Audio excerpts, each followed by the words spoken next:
எனக்கும் இப்பவே திருச்சு மச்சம் ஒன்ன பார்த்து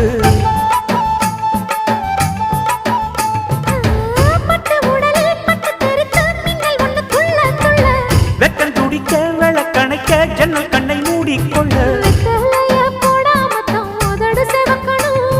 10 நாள் கழிச்சு தாண்டி கதவை திறக்கணும்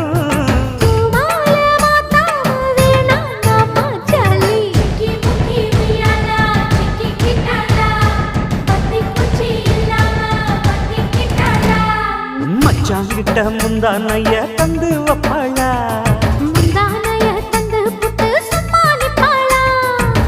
பல நாள்